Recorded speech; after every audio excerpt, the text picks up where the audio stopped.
¿Están? Bienvenidos otra vez a Yo Te Cuento. Vamos a trabajar hoy día otro tema de historia de Perú que corresponde a la época de la República. Hoy día te voy a contar lo que es la prosperidad falaz, pero ya no vamos a hablar exactamente de los tipos de contrato que había con respecto al guano, sino más bien acerca de los gobiernos, qué presidentes precisamente estuvieron involucrados durante este periodo de gobierno de la prosperidad falaz. Entonces vamos a pasar primero haciendo un repaso, ¿no? Porque en esta parte ya lo hemos visto, que los tipos de contratación que se hacían por arrendamiento, por venta directa, por lo que es las consignaciones y finalmente lo que era el monopolio del guano con el contrato Dreyfus. ¿Sí? Vimos cómo es que se malgastó o se mal administró este dinero, y lo que vamos a ver ahora, cuáles son los gobiernos de turno que estuvieron durante ese periodo llamado prosperidad falaz. Empezamos entonces con lo que es el gobierno de Ramón Castilla, su primer gobierno, ¿ok?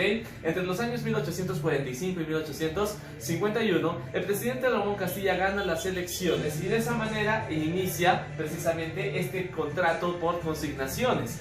Es este gobierno con el cual se decide negociar la explotación de guano mediante los consignatarios, tema que ya expliqué en el otro video. Luego tenemos las discusiones políticas que había precisamente entre Bartolomé Herrera y lo que es Benito Lazo y los hermanos Gálvez. ¿Qué pasaba aquí?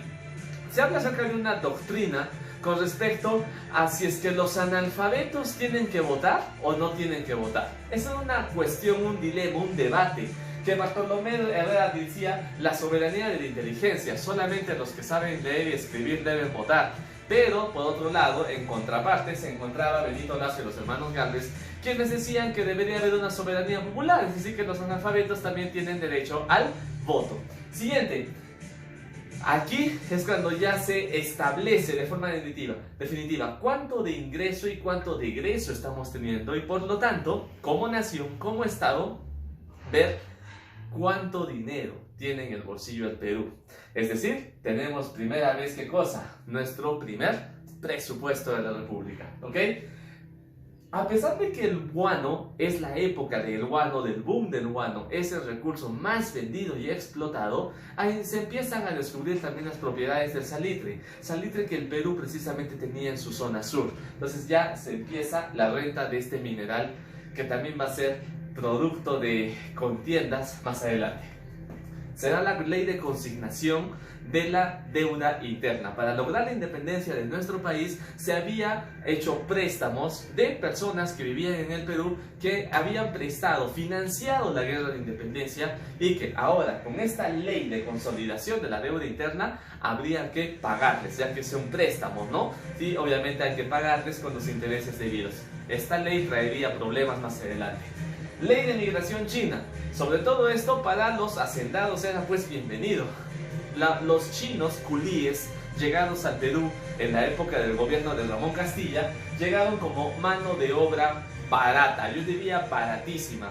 Y chicos, es triste decirlo, pero llegaron en una situación de semi-esclavitud, ya que tenían que estar 8 años para poder finalmente ellos tener su libertad, por decirlo así, estar al servicio 8 años en manos de los hacendados. Quienes más provecho sacaron de esto fueron los hacendados, con el trabajo de la mano de obra barata de estos migrantes chinos, ¿ok? También se hizo lo que es, se les hizo trabajar tanto en las haciendas, o sea en la agricultura, pero también en la construcción de ferrocarriles.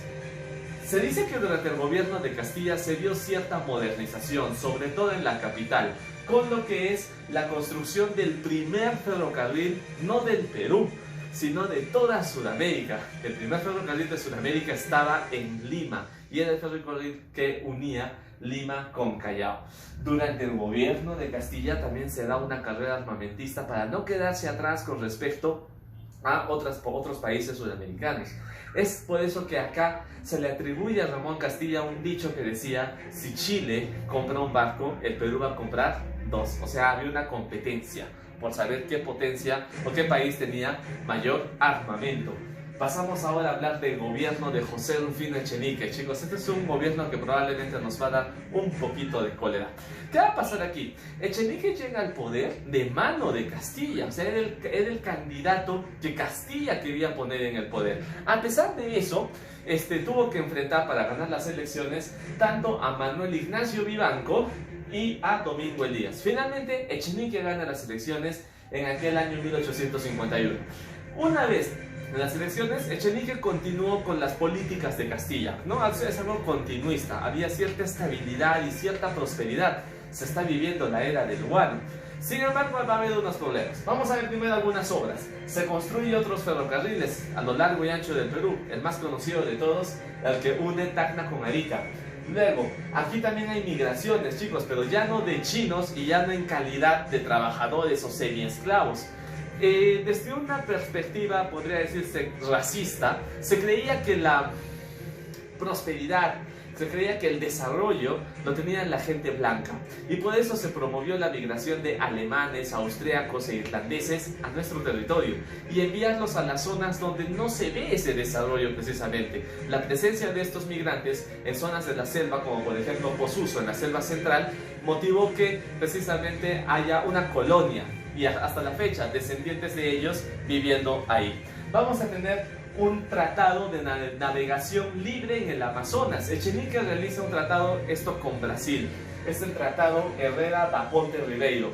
Es medio cuestionable, ya que debido a esto no solamente se logró la navegación pues por el río Amazonas, a cambio de eso el Perú tuvo que entregar grandes extensiones de tierra al gobierno de Brasil, territorios que incluso los brasileños ya estaban colonizando. Pero bueno, así son las cosas. Así también ya se iba trazando más o menos la forma y el mapa de nuestro país. Seguimos ahora con lo que es la promulgación de códigos civiles. Chicos, hasta la fecha, hasta ese momento, se estaba viviendo todavía según las normas legales que habían dejado los españoles, o sea, herencia de la colonia. Con este presidente, bueno, ya con Ramón Castilla incluso, se estaban ya planteando los códigos civiles propios y acorde a la realidad que se vivía en el Perú. Es decir, ya no la herencia legislativa, no, legal, que había dejado España, ¿ok? Y bueno, lo más sonado de este gobierno, los escándalos de corrupción. Chicos, la corrupción es un asunto que no solamente es propio pues, de los últimos 5 o 6 presidentes del país. La corrupción es un germen que lamentablemente ha estado presente a lo largo y ancho de nuestra historia republicana. Ya con Echenique hubo escándalos terribles de corrupción. ¿Recuerdas que mencioné que durante el gobierno de Castilla se dio una ley de consolidación de la deuda interna? Es decir, pagarles a aquellas familias, aquellas personas, estos peruanos que habían contribuido a la causa de la independencia con dinero. Bien, había que pagarles. Sin embargo, acá hubo algo totalmente rochoso.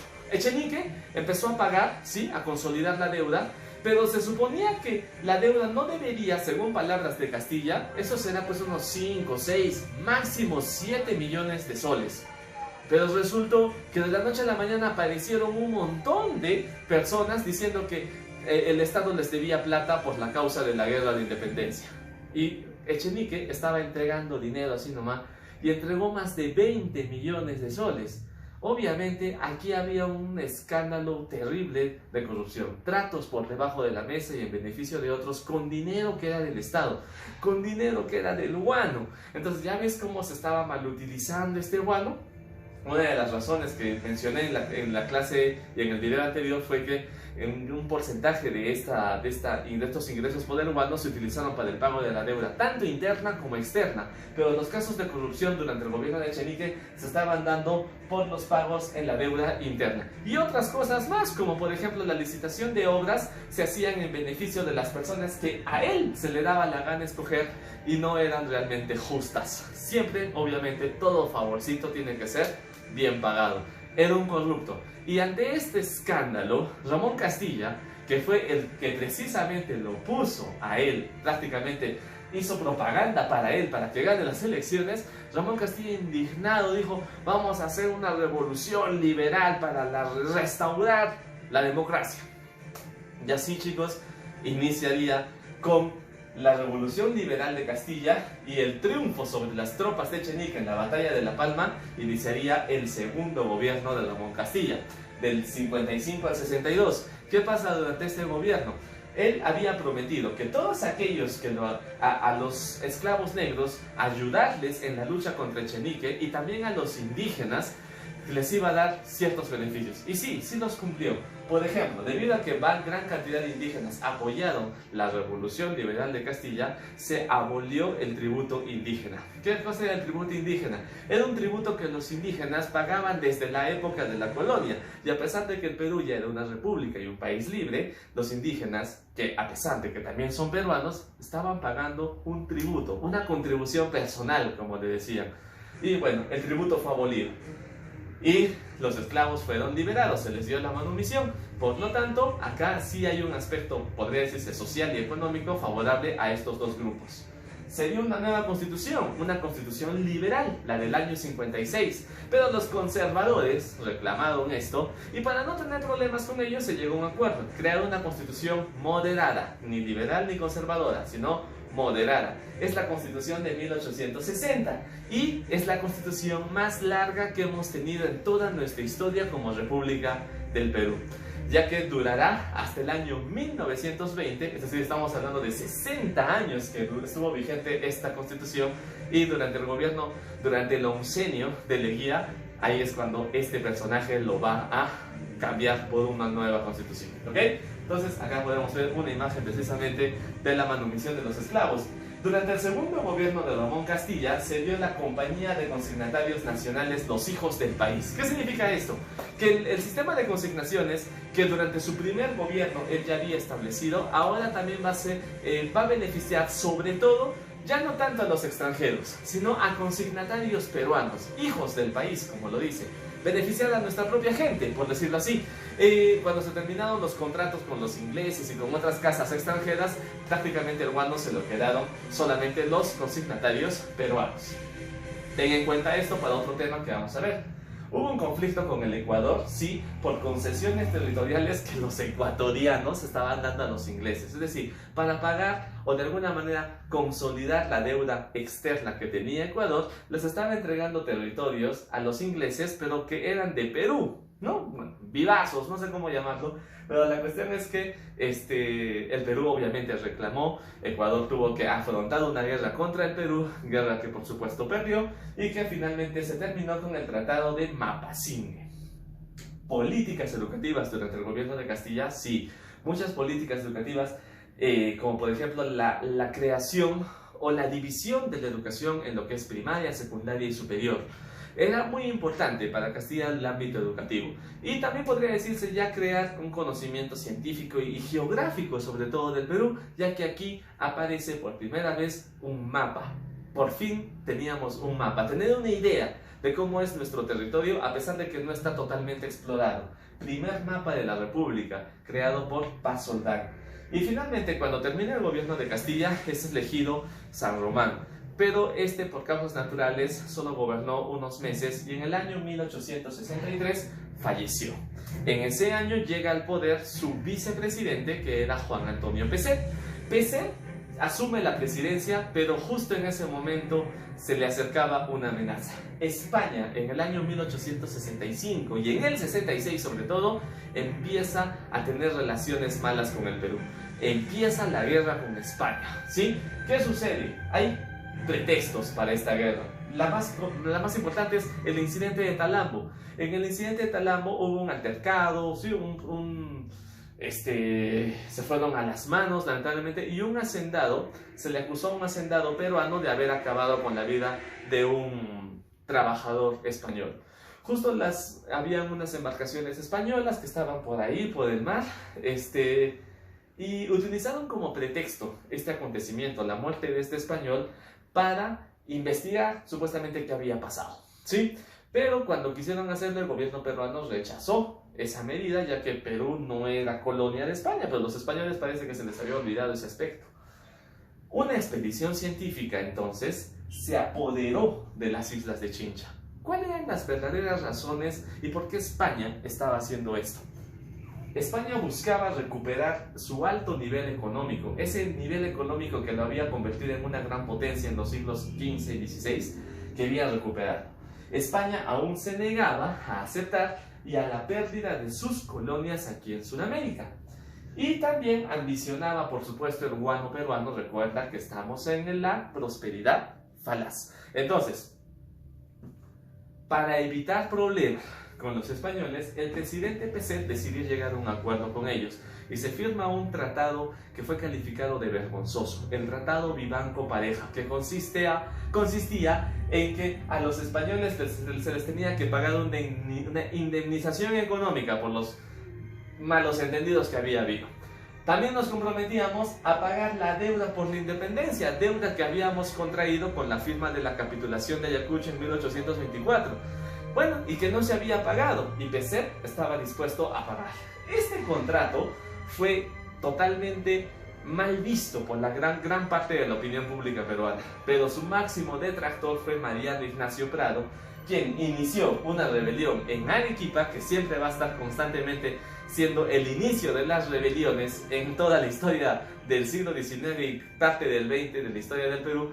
Y es así que Mariano Ignacio Prado da un golpe de estado, sacan a Peset del gobierno, y una vez ya establecido el gobierno de Prado, se le declara, se inicia la guerra con España. Para poder tener la mayoría de aliados posibles, se llega a un acuerdo con Chile, que también España le había declarado la guerra, y con otros dos países que tenían salida al Pacífico, Ecuador y Bolivia, cuando Bolivia todavía conservaba sus territorios marítimos, o mejor dicho, su límite con el mar. Entonces se crea la cuádruple alianza. Prado crea la cuádruple alianza que involucra a estos 4 países para enfrentar la amenaza española, ya que España, si bien es cierto, estaba teniendo problemas con Perú y también con Chile. Esto significaría el retorno de España y ponía en peligro a la mayoría de países sudamericanos, no solamente a Perú y a Chile. Se producen entonces las batallas. El combate de Actao, que fue el 7 de febrero de 1866, fue una lucha donde peruanos y chilenos pelearon juntos. O sea, es difícil pensar que 13 años después, en el 79, los que fueron aliados para enfrentarse a los españoles, luego estarían en 2 bandos diferentes en la Guerra del Salitre. Pero bueno, ahí Chile y Perú lucharon codo a codo para enfrentar a los españoles. Miguel Grau participó en el combate de Actao, monitoreando no el Huáscar, sino más bien, ¿cómo se llama la otra nave?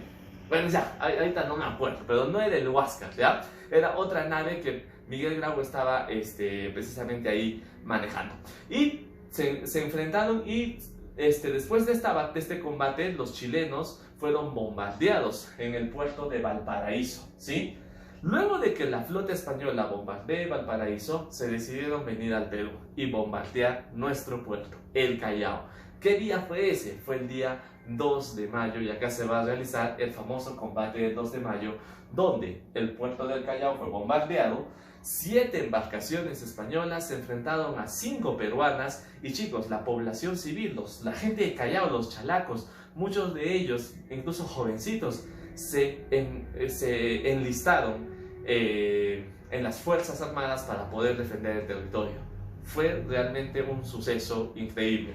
El Perú derrotó a esa flota de barcos españoles, los españoles se retiraron. El combate del 2 de mayo fue una victoria, la única victoria que tuvo el Perú en el siglo XIX, podría decirse de trascendencia, única victoria de trascendencia.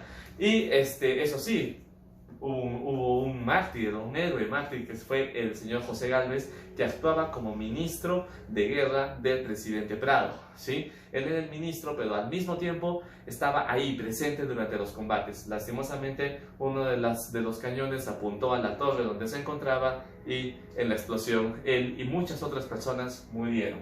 El combate del 2 de mayo entonces es una victoria peruana.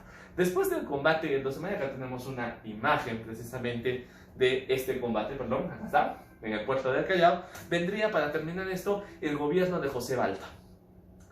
El gobierno de Prado Recuerda que él accedió al poder mediante un golpe de Estado, ¿no es cierto? Y por lo tanto, no tenía mucha popularidad, que digamos, tenía ciertos problemas. Y otra vez en Arequipa ocurre una sublevación contra este gobierno.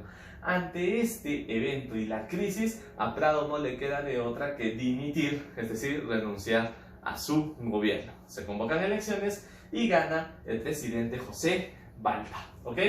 Durante el gobierno de Balta, ¿ya?, hay un déficit fiscal. Es decir, ¿qué cosa es un déficit fiscal? Hay egresos y hay ingresos, ¿no es cierto? Pero los egresos, o sea, el dinero que sale, es más que los ingresos, es decir, que el dinero que entra no cubre esa demanda y por lo tanto va a haber un déficit. Para solucionar ese déficit, el ministro de Economía del presidente Balta, o ministro de Hacienda, como se le llamaba en aquella época, el señor Nicolás de Piédola, ya sabes, ¿qué decide hacer con el negocio del guano? Ya no seguirlo tratando como con los consignatarios, sino mediante un monopolio con la casa judío-francesa Dreyfus y Hermanos. Al hacer esto, ¿quiénes van a salir perjudicados? Van a ser los consignatarios, quienes van a perder este negocio redondo que tenían, y solamente todo el guano se lo va a quedar una sola persona, que sería Dreyfus o la casa Dreyfus. En vista de esto, los consignatarios, molestos por los militares que hacen lo que quieren con lo que es los recursos del Perú, van a decidir crear su propio partido para hacerle frente a los militares. Así surge el Partido Civil, liderado por Manuel Pardo y Lavalle, que ya hablaremos también de él en su momento.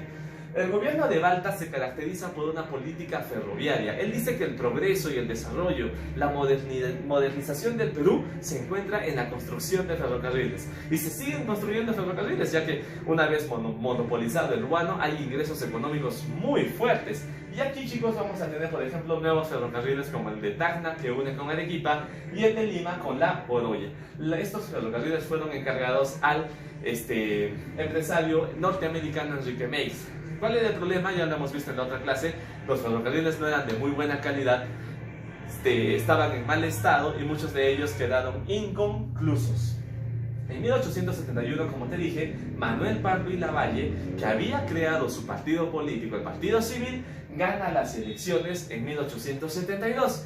Es decir, el gobierno de Balta sería el último gobierno militar, ya que con este acontecimiento iniciaría el primer civilismo y terminaría el primer militarismo. Sin embargo, chicos, acá hubo un golpe de estado de los hermanos Gutiérrez. Estos eran un sector de militares que precisamente acusaron al gobierno de Balta de débil. ¿Cómo es posible que dejes que los civiles que van a tomar el poder y cosas así? Tomaron por rehén al presidente Balta y lo asesinaron. Pero para mala suerte de ellos, los Gutiérrez no pudieron llevar a cabo su sublevación y su golpe de estado de una manera permanente, porque el mismo pueblo se fue contra ellos. Los hermanos Gutiérrez fueron linchados, colgados en la catedral de la Plaza de Lima, y posteriormente quemaron sus cuerpos en una especie de hoguera. Terrible. Así, chicos, termina el primer militarismo y comenzaría el primer civilismo. Entonces, con esto estamos terminando. Ahora sí, todo lo que engloba el periodo de la prosperidad falaz y el primer militarismo, ya nos estaremos viendo para desarrollar el tema del primer civilismo. Gracias por su atención. Eso sería todo. Ya nos estamos viendo en una próxima oportunidad.